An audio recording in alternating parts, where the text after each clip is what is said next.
So I run Saffield Social Media as the owner, and I connect with a lot of other photographers and videographers and people that are website designers and logo and brand builders. And our goal is to build a legacy here in Salem and in Oregon, that we don't want to be world famous. We don't need to be countrywide famous. We don't even need to be state famous. Like, we want to be famous in our families and our communities so we can continue to grow and serve the people that are here.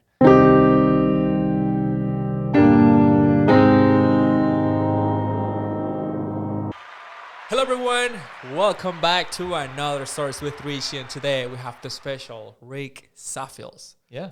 Welcome, Rick. Yeah, thank you so much for having me. Appreciate it. It's very good to see what you're doing in the community of Salem. I've seen your thumb interview. Yeah. So who is Rick Saffield? Yeah, I mean, I am thankful to just be a servant for the Lord, whatever that looks like.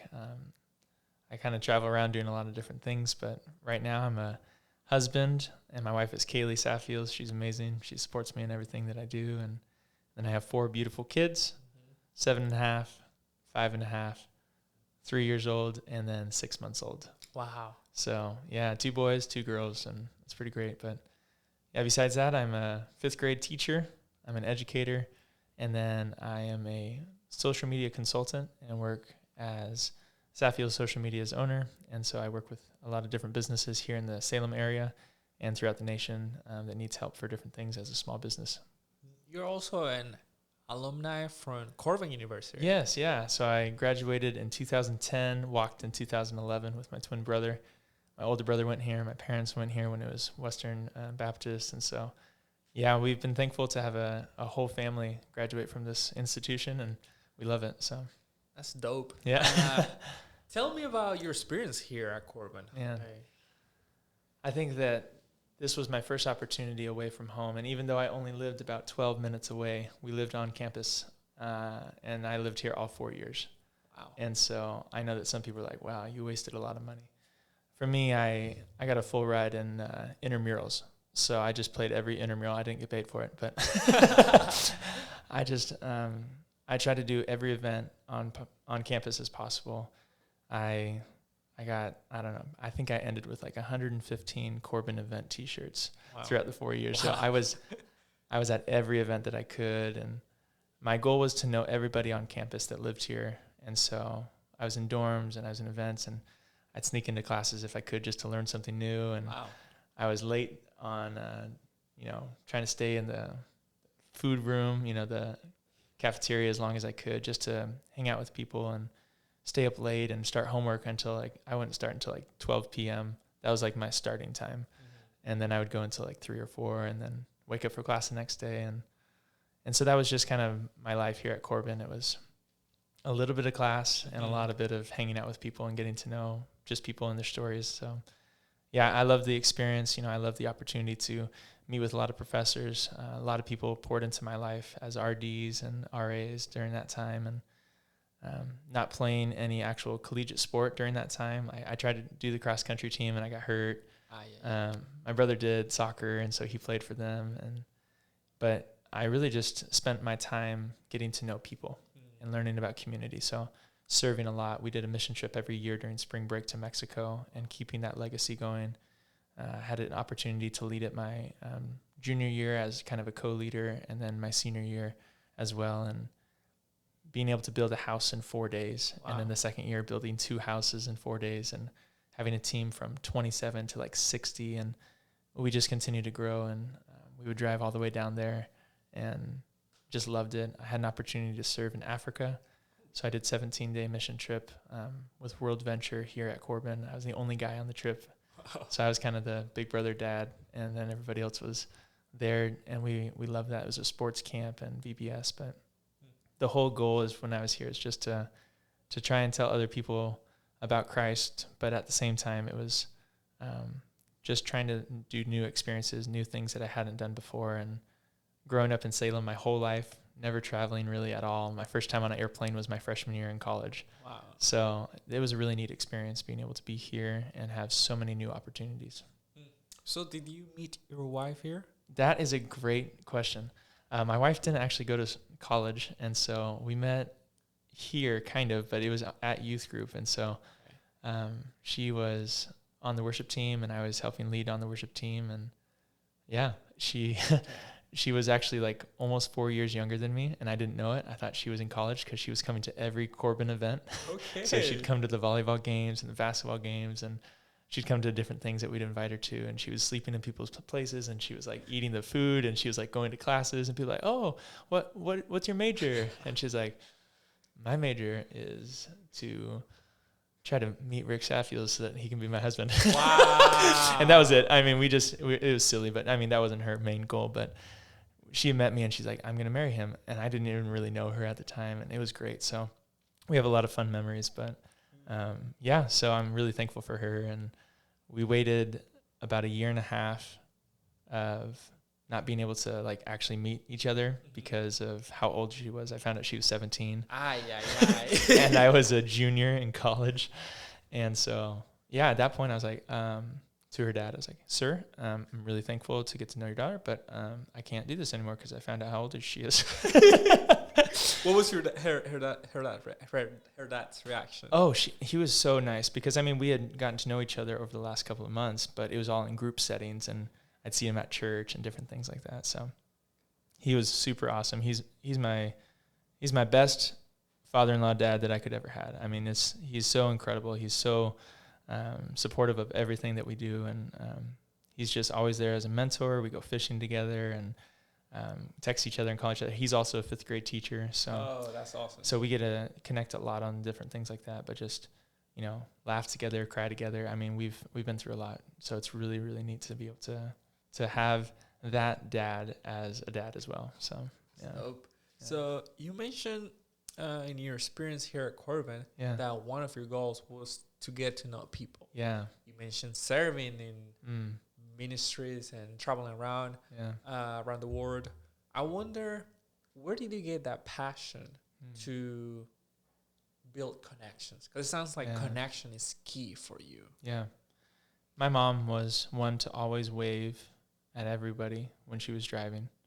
She was always one to stop in the grocery store and ask somebody how their day was at every register, at every place that we would. And sometimes we'd get embarrassed and be like, Mom, like, you don't know her. Or like, Mom, like, what? Who's that? And we just like started out. I was so quiet. Like, I never talked in class. I was like, I never told a girl I liked her until I was in college. Like, I was just like super quiet. But my junior year in high school is when I first started camp ministry. And I was a lifeguard a little bit earlier on and a teen in ministry at Canyon View Camp out in Silverton, Oregon. And I saw a passion that I had never really been a part of before, which was older people serving younger people. And those, these younger people that were in these camp places, just like adoring these older people and just the connection that they felt in that community. And so I spent 10 years of my life at Canyon View Camp and in camp ministry. We had a Corbin camp team that used to travel around during the summer times, and we would get to do 7 weeks of different camps. And I did that 2 years in a row, and it was incredible just to have that opportunity. I then got brought on in camp ministry at Mount Gilead in California as a program director for a summer, having so many just amazing memories with that. But yeah, the biggest thing is that, community, family is something that we had. I mean, it was 3 boys in our family, my mom and my dad, and my dad was a principal at the time, and my mom was a teacher, and so all we knew was school, and all we knew was sleeping in the back room if we were sick because we couldn't stay at home. So like we'd have a cot in my mom's classroom, and my mom was my teacher 3 years, like 3rd grade, 4th grade, and 7th grade, and I just always knew like community of school. So when I got to Corbin, I was like, oh, it's like the city, and like we can go out and do different things. And so it was more and more of that atmosphere where I could really find where people were at and say like, hey, like, what do you want to go do? Like, not what do you want to be when you grow up? It's like, what do you want to do? So it's just like that little mind twinge that started happening. And now I say that all the time to my students and different things. I say, I don't care what you want to be. Like, you can be a doctor, you can be a veterinarian. I have 2 or 3 different jobs that I do, and a dad and a husband and all these things. So what do you want to do? And so that was something that was impacting me, is that I saw all these people that were doing things, and it didn't matter what their job was. It was about what they were doing for the community, what they were doing for other people. So so that was a big thing for me. So when I got here to Corbin, it was, what can I do? And it was, there was a really funny election speech that one of the ASB presidents wanted to do. It was like, he came from Doofer, Oregon, and he said, don't ask what you can do for Doofer, but ask don't ask what Doofer can do for you, but ask what you can do for Doofer. Because it was kind of like the play on John F. Kennedy's speech. And so I just thought about that. I was like, what can Corbin do for me? No, it's like, what can I do for Corbin? And what can I do for Salem? And what can I do for the community? And so that's how it started out. And from there, it just kind of grew, and my passion to serve, and just loved it. So what are you doing? What are you actually doing in the Salem community? Yeah. Well, my wife and I, we served in our church for a long time. We've helped out with our youth group. My older brother, his name is Tim. He also graduated from here. He's been a youth pastor in the area, and so for the last, I think he's on year 10, almost 11 years as a youth pastor, which is probably the longest standing youth pastor in Salem. I mean, that's amazing.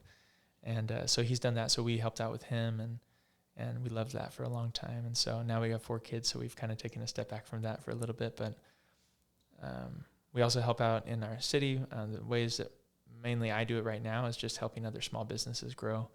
So I run Saffield Social Media as the owner, and I connect with a lot of other photographers and videographers and people that are website designers and logo and brand builders. And our goal is to build a legacy here in Salem and in Oregon, that we don't want to be world famous. We don't need to be countrywide famous. We don't even need to be state famous. Like, we want to be famous in our families and our communities, so we can continue to grow and serve the people that are here.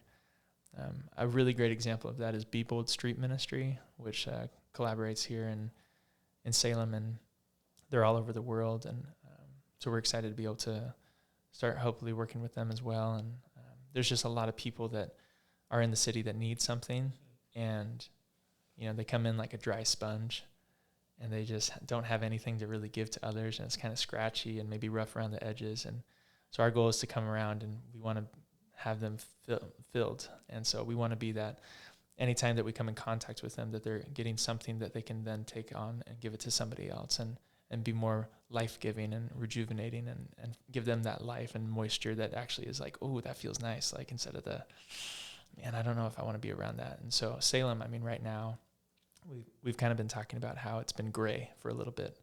It's like, it's not super bright, it's not super dark, it's just kind of in the middle. So what are some ways that we can continue to bring light to Salem? And one of those areas is meeting people where they're at, being able to serve them with whatever problems or mental diseases that they might have, or physical inabilities, and being able to then serve them and say, like, what do you need? Not about how much money can we make or how much money you need. It's like, what do you physically, mentally, spiritually need right now, and how can we help you with where you're at? So, yeah. Yeah, I like the holistic view of trying to help the person and meeting them where they are at. Because sometimes we want to help with what we think the person need, and we're actually harming them because we don't know what they actually need. So. Yeah, absolutely. Yeah, and I had a lot of great professors here. Top 3 that I kind of just remember right now are, Marty Trammell. I had him for a speech coach, and man, he's amazing. Was here. Yeah, absolutely. And something that he warned me about is, I didn't prepare speeches very much. I didn't practice what I was supposed to be doing, and I'd come in and I'd just be like gung-ho that I'd be doing all this stuff, different things. But I remember him writing on one of my papers one time that said, did you practice this? Did you kind of do this on your own? Did you walk through the steps? Because you have the ability to be a great speaker, but right now you're not putting in the effort to it. And so I remember thinking, there's an opportunity for me to be used by God in a different way. And right now I'm wasting that.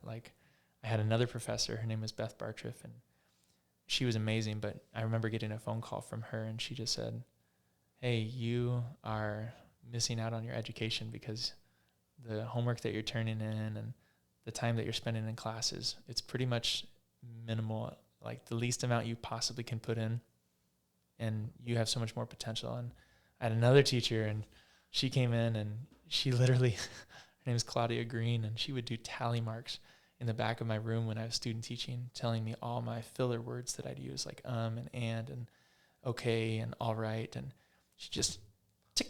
Wow. Tick. And she wouldn't even look down at the paper. It's just tick. Look at you. Tick. It was scary. And I remember being even more nervous, but it's because I wasn't prepared. I wasn't planned out. I wasn't, putting anything into practice. And so that was something that was a good reminder that all these different professors were putting into. It's like you're filling up all of your day and you don't have enough margin. So my RD, he said the same thing. He's like, there's 4 people that are like all saying the same thing. It's just like you have a potential for something in the future, but you're not really giving it all to God. What you have right now is okay, but look at how much more it could be. And so he gave me a little sticky note, and he said, I want you to write down all of the activities that you do during the day. And I started writing them down, and he's like, what about this time of day? Oh, yeah, I've got that too. What about this time of day? Oh, yeah, I'm doing that too. And what about this? Oh, man. And it started like overflowing, and I couldn't even write it on the sticky note. It was just like a normal day. And so what I realized is that I was spending too much time doing things, and I thought it was for God, and I thought it was for me and growing the community, but in reality, I was just doing too much, and I needed to kind of rein back in on what am I supposed to be doing, what am I being called to do, and what has God provided for me to do. So I've been practicing that. It's hard, but saying no to things and saying yes to things that make sense, but being able to really be conscious about that. Plan, prepare, learn, educate myself, not just hopefully it's going to work, really going through that process. So it's taken time. I have a lot of people that speak into my life and give me wise counsel, but it definitely is something that I thought I could just do on my own. And yeah, God's there, but I mean, come on. And so it turned into, I need everything to be all throughout the day. God, what would you have me do right now? Okay, God, thank you for this time. Okay, now what am I going to do next, Lord? Instead of, here's my day. God, is that cool? Okay. And so giving him direction of my life rather than me trying to direct it. Wow. Yeah. Sounds powerful. Because it's, especially in this culture where we think about me, myself, and I. Yeah. And then God. Yeah. So that's that's a twisted message. Yeah. I mean, you're sending a message of do the opposite. Get it put God first before all the things that you want. That was actually my main thing with my wife. When we were first dating, we really liked each other, but finally, it took us a long time to get to the point where she was old enough and we could actually hang out outside of church. Thank you for clarifying that. I know, seriously. So she's like now 18 and she's done with her mission trips with church and she's finished these different things. And so I started writing him first on my hand every day. And I was just like, I need to be more intentional with him first. Waking up, being in God's word, praying him first. Okay, now I can think about Kaylee. And it was something that was a reminder, and it's something we have to do every day. I mean, I've been through so many different things in life. One of them was like, I listened to this guy who's talking about how he's been in God's word every single day for the last 36 years, except for like 4 days that he can remember. Wow. And I was like, wow, that's incredible. But he said it does take practice, it's diligence, but it's knowing that God is going to use that. It's not like a karma thing where, okay, I read God's word and now I'm going to be blessed. It's like I'm reading God's word because I can grow closer to God. And so that was something that was a great reminder to me. Like every single day I need him because he created me, he made me. And so when I started playing disc golf and I did that professionally, my first thing that I want to do is, okay, #I'm third. God first, other second, I'm third. So I put that on all my discs and I put that online and I did this all stuff. And like people are like, what's I'm third? Like you're getting third place every time? I'm like, no. Like I don't care what place I get in the tournaments. It's God first, other second, I'm third. And then it transitioned as I learned more about that because I was like, man, I'm still making it about myself. So I'd heard from the speaker and he's like, one purpose, God's glory. So I was like, that's my new thing. And that's what I really started focusing on. And that's out of Philippians. And so looking at that piece of scripture that's talking about everything that we do should be for God's glory. So, yeah. Man, that's powerful. Yeah. Do it for God's glory. Yeah. You're a business person. Yeah. I have a lot of questions. Yeah. I'm passionate about youth, but I want to ask about business, about marriage. So let me go one step at a time. Yeah, go for it. So business. I know a lot of people, they love to get into business, but they're kind of scared of, oh, this might fail because I don't have the right connections. Yeah. What can you tell those people who are trying to start a new business, but they're afraid? Absolutely. I would say if you are wanting to start a new business because you're an entrepreneur and you have that mindset, that is awesome. But that was not what I was built for. Like, I did not have that in my mind. It just happened, and it was practiced because I wasn't good at it. I mean, I went to Corbin to be an education major. Starting in second grade, I'm like, I'm going to be a PE teacher or an art teacher. That's it. So all the way through life, that's all I was ever thinking. I was like, I'm going to graduate from Salem Academy. I'm going to be an art teacher or a PE teacher. I went to Corbin. I'm going to be a PE teacher or an elementary ed teacher. And that was it. And then I graduated from Corbin, and I was like, I don't want to be a teacher anymore. Wow. And so then I was asked right away at 22 to be the director for Canyon View Camp. And the previous executive director had just passed away, and they needed a program director that would take over every facet of the day camps and overnight camps. And I said, with my fiance at the time, I brought her into my interview. I was like, how old was she at the time? She was 19. Yeah, so we had been dating for a year, and then we were engaged for a year, and then we've been married now for 10 years, which is amazing. That's awesome. But yeah, it was just one of those things that I'm sitting here and I go, like, anything that we do with business, anything that we do with this, like, she has to be there too. And so Canyon View became me going out and learning about how to make connections. Word of mouth is huge in business. So if you're an entrepreneur and you think you're just going to start a clothing brand, but you have no one to back it except for a couple models or somebody random, like, no one's really going to want to buy your stuff. Like, if you have a soap brand and it's awesome and you're behind it and you're pushing it and you're telling people about it, that's how it can grow. And you can have a $1 million soap brand, and then the clothing brand, nothing happens to it because nobody understands, like, the story. Nobody sees the reasons. No one sees the pictures. They don't understand, like, why would I need to buy this versus anything else out there? And so the biggest thing is really finding a story and allowing people to hear that story, continuing to find brand loyalty and grow that. So what we try to do with small businesses is encourage that same thing. We tell them, what is your story? And if they don't know, then we talk about it. Do you have a vision? Do you have a mission? What's the background? And then as they're explaining, they're sharing their story. And they go, oh. So it's just, I mean, honestly, it's inside of us to all tell stories. I mean, it's how God wrote the scriptures. The entire thing from Genesis to Revelation isn't just a pretend story. It's like, this actually happened. It's a historical document. But at the same time, it's told as a narrative. It's told as the love letter that God gives to us as humanity, to be able to look at him and say, wow, this is a really cool story. And he's like, yeah, isn't it a cool story? I wrote it. And you get to be a part of it. It's not your story. It's my story. And so that's the thing. We just want to encourage business owners to look at, what is your story, and then be able to create that with them. We don't do it for them, and we don't say, okay, this is your voice, this is your brand. We encourage what they're already doing and just amplify it with video content, creative ideas with how to be able to produce what they're doing, but into a further or a different market.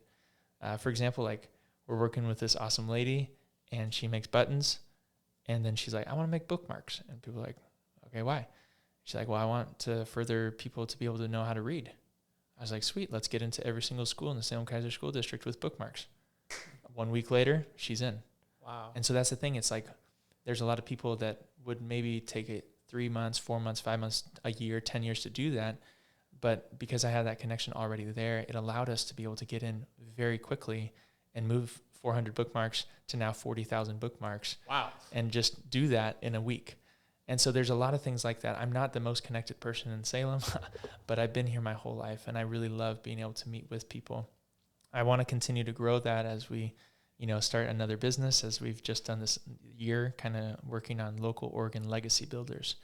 And the idea is to continue to grow Oregon and Salem and the different surrounding areas, and find people who are wanting to not just make a buck, not just be millionaires, but literally are trying to leave a legacy that's in the Salem area, that 50, 100, 150 years from now, people are going to look back and say, wow, like, what a difference that group or that movement made, rather than it being about a single person. look at that restaurant or that business that was able to change that culture in that neighborhood. And those are the people that we're now wanting to work with and partner with. So yeah, I've been enjoying the interviews. Yeah. I think this is something that can bring the community of Salem way closer than it is right now. Yeah. So we mentioned fear. Now I'm curious about what has been like your biggest mistake in this journey. You know, when I look back at even creating a business, it was totally on God. He walked me into an opportunity to start right away that I had no real experience in. Some guy said, I hate social media. And my wife looks at him and goes, well, you should hire Rick to do that. I'm like, I don't do that. And he's like, what do you do? I'm like, this is what I do. He's like, you're hired. And I was like, really? He's like, how much should I pay you? I go, I don't know. He goes, well, you tell me and let's make it work. And so from there, I didn't really have any fear going into this business. It was like he told people and they told people and other people like, I don't know how to upload a photo to Facebook. And I was like, I would love to educate you on that because I was already in education. And my whole mindset is just teaching and being able to instruct and stuff. And sometimes people don't ask for it, so I try to rein back. But, you know, that was the thing. Like, really going into this business, I did not have any fear. The biggest fear was I'm going to be too busy and I'm going to run out of time every day to be able to spend time with my 4 kids, my wife, you know, be a full-time educator and run a business. And that was like the only like concern that I've been having, like, I'm too busy. And so the idea of being able to then delegate those things to other people, similar passions, being able to find people who's excited about the community, finding excitement for small local businesses, and being able to say, hey, I like what you're doing. Let's talk. And that's the biggest way that I meet people on Instagram. I mean, that's how we met. Yeah, it's true. And I see what people are doing. I like what they're doing. And then I try to connect with them right away. And that's just an opportunity that, you know, fear has no place in a believer's life. And I know that it's real, and I know that there's things that happen, and I know that there's parts of our brain that can't get outside of that sometime, but God has given us an opportunity to have no fear. And it's all throughout Scripture. Have no fear, fear not, all these different things, because I am God. And if we are children of God, I mean, he gives us an opportunity to literally live without fear, to be fearless. And I know I did a lot of crazy stuff in college, and I probably got too many concussions from actually being fearless and trying to feel like I was Superman, but I wasn't. Like falling off a 29-foot cliff and going up on roofs of different things and doing silly things and scaling up walls without ropes and just stuff that I didn't need to be doing because I was like, I'll be fine. I never broke any bones. You know, I never did any of these things. But the thing is like, I didn't grow up with fears. My parents didn't instill in us to have fear of anything. Like, if anything, it was maybe the dark, but like, I just didn't have that. So going into business, going into education, like, I really just haven't had fears. It's weird. Like, I haven't really felt anxiety, and I haven't felt this like stress. Like, you know, my father-in-law, I was telling my students in my class today, I was like, he was trying to massage my neck, just like, let's see how stressed out he is. And he's like, whoa, you don't have like any muscles that are like in pain, or like nothing's like really solid right now? Like, are you okay? I was like, yeah, I don't know. I just don't have, it's just normal. And so that's just something that's weird with me, you know, like, I don't drink coffee. I don't drink energy drinks. Like, I don't do anything alcohol. I just, you know, milk, water. But it's just something like, we just have this natural energy that God has given to us. And if we use that ability that he's given to us, you know, we just continue to get energized by him. And I know that's kind of weird, but it's honestly, it's like, he gives us the opportunities to do everything, and all the power and all the glory goes back to him. So I live a life that's a little different than everyone else, that I can go. And when I hit the bed, I'm asleep. But yeah, I'm just really thankful that I just haven't really had any fears going into this business. I've had a lot of mentors that have told me, you should take this direction. Here's some ideas. Here's some different things that you can do better. I've met with a lot of different people from all over the place who have really made it huge in their industries, and they've made their millions and they've done their things. And I don't see myself doing that, and I don't see myself needing that. And, you know, we are way more blessed than we need to be. and I'm super thankful for it. But I just don't need that life. I don't want that life. And it's something like people have kind of always been like, Rick, like, why are you undercutting our prices? And I'm like, because we don't need it. Wow. And so that's the thing. Like, I don't want to work with huge corporations or huge businesses, but when God opens up an opportunity to work with Salem and to work with, future projects and different things like that, I just need to be mindful of the ways that I respond to that and go, okay, God, if you have me working in this specific development, or you have me working with a specific team, help me to be humble, help me to be able to not ask for more than I need, help me to be able to really give it back to you and have my wallet, like, if I handed it to you, you spend the money that needs to be spent, because that's God's anyway, it's not mine.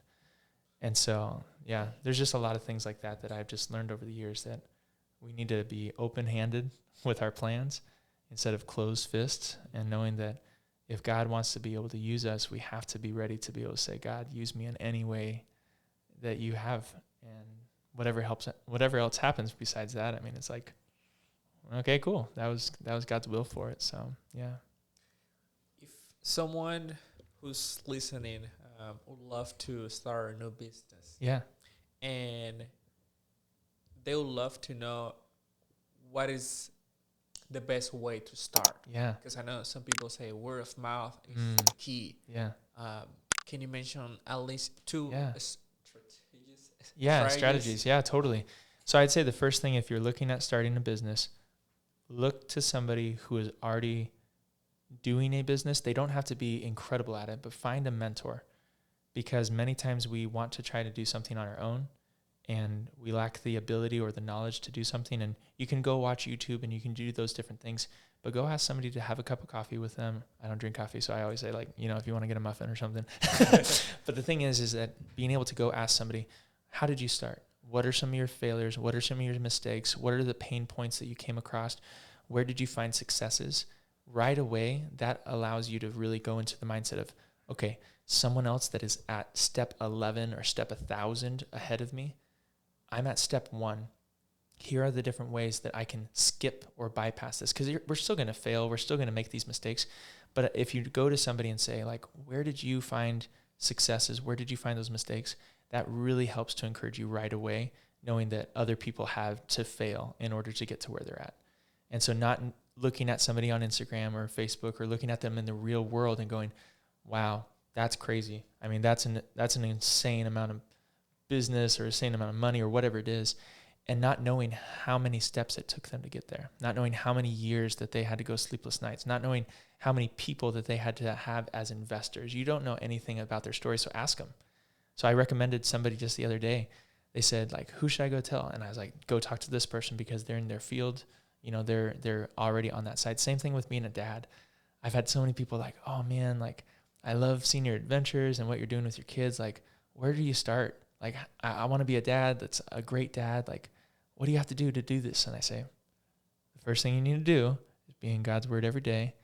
And physically, I'm working on this, but physically be on your knees praying. Wow. Because knowing that you cannot stand a chance against what the devil wants to do in your life, because God is going to get you through that, but it's still going to be a struggle. And so as a dad, as a business owner, as an educator, as whatever it is, like, I really recommend, it's like, you have to be following close to the Lord. And if you don't have a relationship with the Lord and you're saying, maybe I want one, maybe I need one, it's like, man, here's how to get it. It's really finding time. It's not just making time. It's like, how do I change my entire day to focus on that being my priority? And then you do the same thing in your dad life or your mom life or whatever it is. You start saying, okay, I can't just make time. I have to create a full new part of my day where that is just me being a dad, or that is just me being a great spouse. And then in business, it's like, okay, an hour every day, I'm now setting apart this time where I am going to continue to grow. I'm going to find new people, connect with new people. A girl I was just talking to, she's like 3 days a week. I think it's 3 people. Yeah, 3 people every week she's meeting new people. Wow. So it's just like getting out there. That's how word of mouth happens. And that's how I grew my business. It was finding people that I knew, people that I didn't know, just saying, hey, how's it going? I like what you're doing. Or, this is awesome, and not just saying like, hey, let's be business partners, or, hey, quick, spend money on me. It was just like, hey, get to know you, build a relationship, And so that's the same thing with Christ. It's like, you know, we have to build that relationship, that foundation with him in order to be really wanting to be in God's word every day. Because if you don't have a relationship, it's just a task and you're just checking it off your list. And you're hoping, okay, cool, now I'm going to be a better Christian or a better dad or a better whatever it is. Same thing with business owner. You know, you just check off all these lists that you think that you're supposed to be doing, when in reality, it's like you need to build relationships and you need to build connection and brand loyalty. Like, it's just, that's a huge piece of anything in your life. It's really about the connections in the community. So, Rick, did you ever experience any temptation? We're talking about money. We're talking about connections and knowing people. And I'm glad that you're sharing the solution for this kind of stuff. But did you ever experience any temptation in your journey? Yeah. You know, being real vulnerable, I know that it's something that people struggle with, just sharing their story. But I know for me, it was pride really early on, thinking that I was really good at everything and I could do anything. And, you know, somebody said, hey, can you do this? I'd be like, yeah, I can do that. And I would just do it.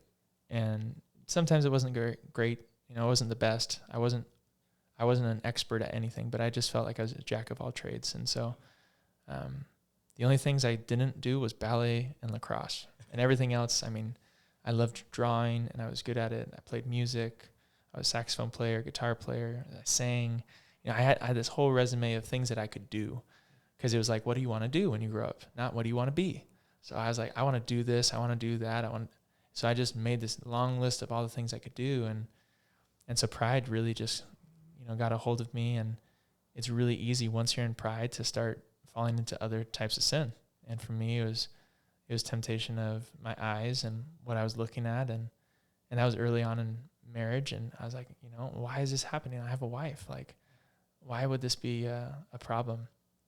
But it became because of pride. And it was, what is it about me? What am I going to be able to get? What am I going to be able to have that I don't have currently? And that's just the devil just twisting your brain, just twisting your mind, saying you don't have it right. You don't have it the best, you know. Here's something that's maybe different or better. And so it happens like that all the time in normal life. It's easy to want to say, look what they have, and just get jealous. And so I didn't really have that growing up of jealousy. It was just more of like, oh, we don't have much, like, but we're thankful. You know, like, both my parents were in education, and so we never really were concerned about money, like, but we weren't rich. You know, it was just like we were very thankful for what we had. You know, there was never a month where I look at my parents going like, what are we going to eat? We were just always taken care of by God. But same thing happens now. You know, we kind of ask that same question. It's like, God, like, is this really all you're giving me? Like, am I working this hard to be this poor? And just those some temptations with money, you know, it can do the same thing. And so, yeah, I've definitely seen those struggles in my life. And, you know, I've talked with my wife about what does it look like to be literally behind the scenes of every single person's social media and know what they're looking at and know what they're doing and what's the accountability of that. And for me, I say, you know, the biggest thing is that I tell my clients is that as they are online in any capacity, people can see that. And so having integrity is a super important piece of my life. Is whatever happens before closed doors or behind closed doors or anywhere, it's doing the right thing, even if no one's watching, because someone is always watching. The Holy Spirit's always watching. God's always watching. But there is somebody always watching what you're posting, what you're doing. And if they're not watching and you think you can get away with it, I mean, that's just not having integrity. So it's something that I've definitely been working on, and something that I know that pride is an easy thing for us to be captured by. And so as I've been developing anything that I've been doing, it's somebody says something and it can't just be, okay, also God. It literally needs to be like, God did everything in this. Like, I had nothing to do with this. And continuing to remind myself that anything that I do during the day is for him, and it's because of him. Before coming in here today, I was watching randomly on YouTube. There was this butchery tournament. They have 4 experts. Okay. And they were cutting pieces of a pork. Okay. And the prize was $10,000, and the pride of being part of this event.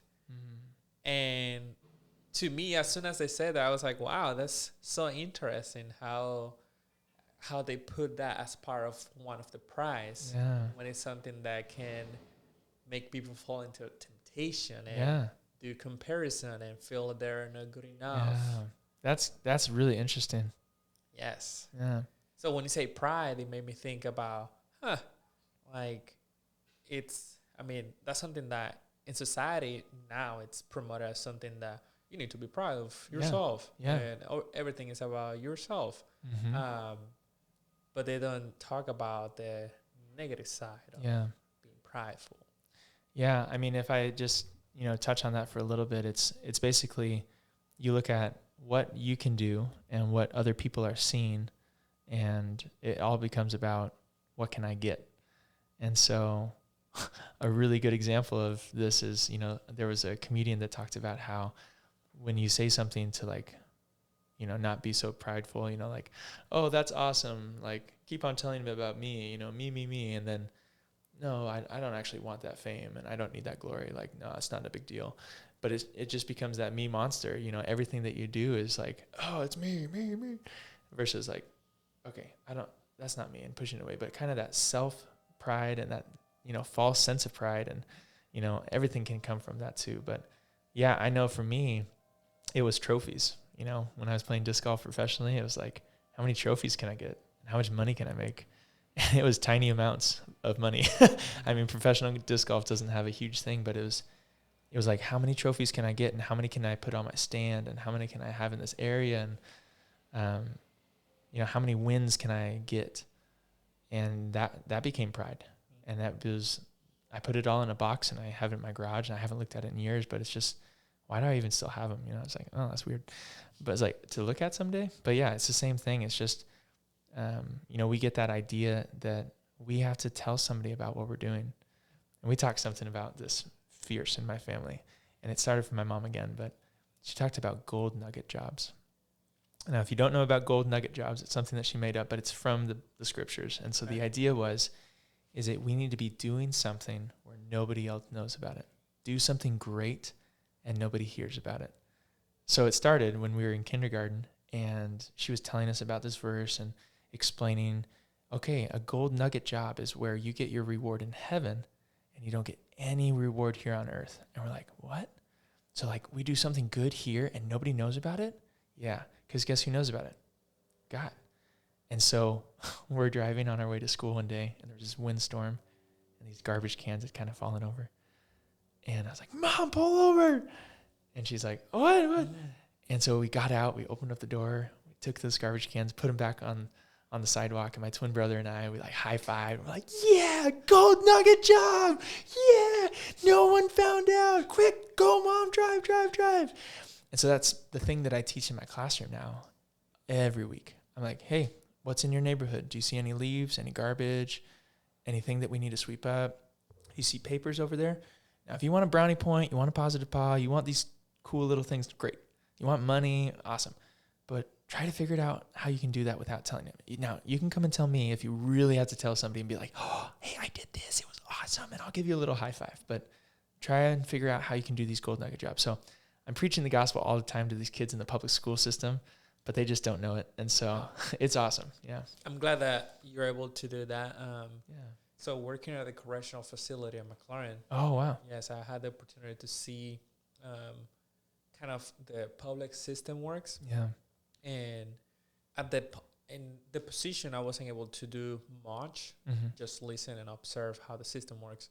But I'm very happy that you are there. Yeah, thank you. Making a difference. Thank you. Because some people decide, I'm against whatever they believe, but you're there trying to make a difference. Yeah. And that's huge. Well, I appreciate it. And I started out in private school, and I was teaching at Salem Academy, and it was great. And then I got to Swiggle, and Swiggle is over on Lancaster, and it's a small elementary school. And by small, I mean like almost 700 elementary kids, so it's a lot. But I just loved it, and the kids wanted to be there. They were learning about everything that we were teaching, and I was just super thankful. And then I was asked to then go to Candelaria, and I've been there for 4 years. And the thing is in my classroom, I've had up in my room every year since Corbin, I won this flag that's called Fristate Bayern. I probably pronounced it a little wrong, but it's the idea that there's a country inside of Germany that has its own self-sustaining government. And it has its flag, and it's super cool. It's really fun. So it's in my classroom, but I basically tell my students at the beginning of every year that I kind of run things a little bit differently. It's a different type of government. You know, I have this whole economy system where the students actually don't own their desks or chairs at the beginning of the year. They're flipped around, and they don't own them. They can't put anything inside of it until they've earned it. So they earn money by doing work in the classroom, homework, things like that. And then they can also earn money through positive pause and these brownie points and things like that when they're respectful, reliable, and responsible. We also say the Pledge of Allegiance every single day in my classroom. So they're saying that every day. And we just do things that are a little bit countercultural to the rest of the Salem-Keizer School District. But the idea is that every single student walks away going, that experience in 5th grade was probably the best experience of my life. And I'm super thankful that they say that. And I have some kids that literally I still see them now, and they like cry, and they're like, oh my goodness.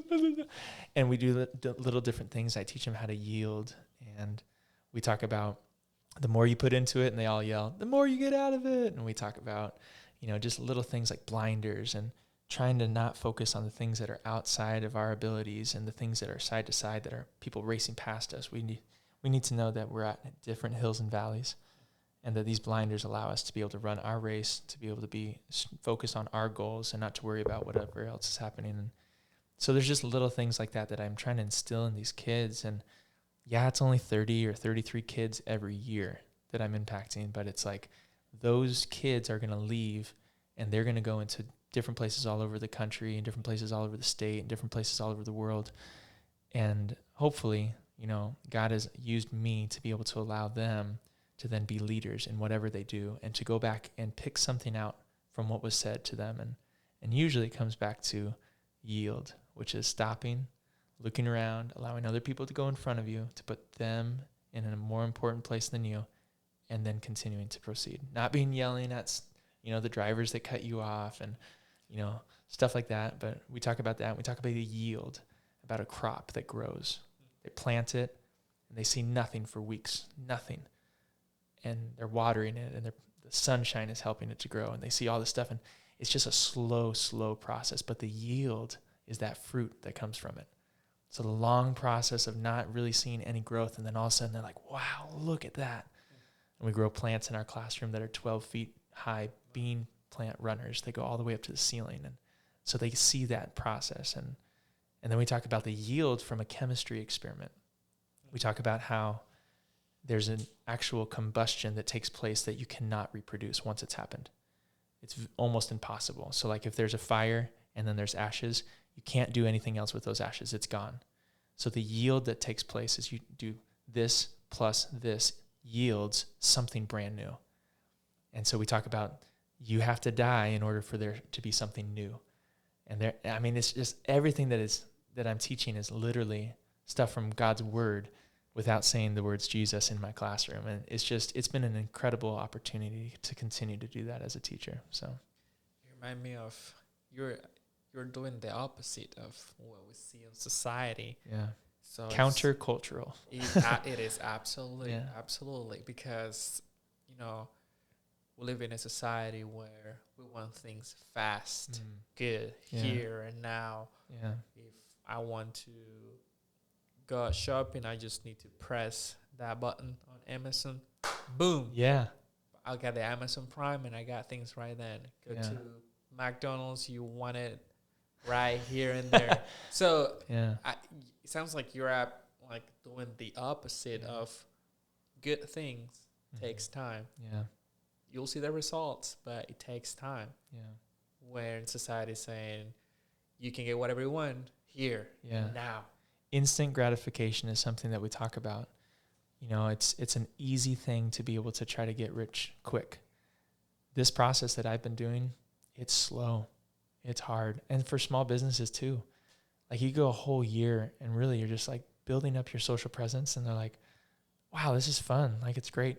I haven't really seen a return on investment though. And then they look back and they see all the new clients and the new family members that they've met with and the new people that they've enjoyed to get to know.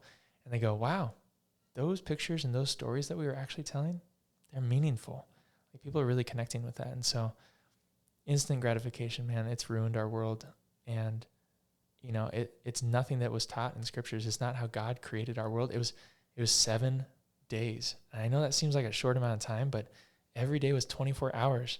And it was a long process, you know, and now it's been around for like 8,000 years. And we're like, man, this is a long process to be able to see Christ return. And it's like, he said, it could come like thief in the night. It could come like, you know, the next day, and people were expecting it to happen right then.